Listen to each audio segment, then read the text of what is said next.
Issu de la défaite, né de l'armistice, le régime de Vichy reçoit les pleins pouvoirs d'une majorité de l'Assemblée nationale. Il n'y a que 80 opposants. Pétain et Laval croient immédiate et inéluctable la défaite de l'Angleterre.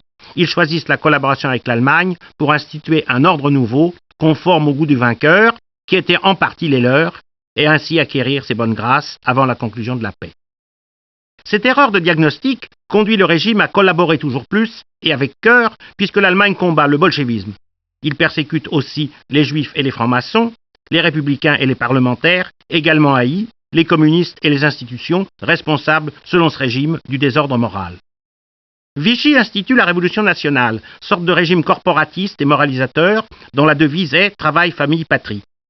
Pour résister aux exigences de l'Allemagne, de plus en plus pressantes, il compte sur sa flotte et ses colonies. Mais De Gaulle rogne celle-ci, gagnant à lui l'Afrique équatoriale française, et Pétain perd ce qu'il en reste, ainsi que la flotte qui se saborde lorsqu'après le débarquement allié en Afrique du Nord, Hitler occupe la zone libre.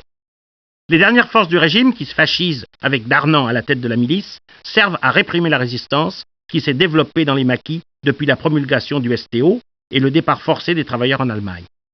Lors du débarquement de juin 1944, le régime de Vichy n'est plus que l'ombre de lui-même, recommandant l'attentisme, alors que depuis 1940, de nombreux Français attendent de lui un sursaut.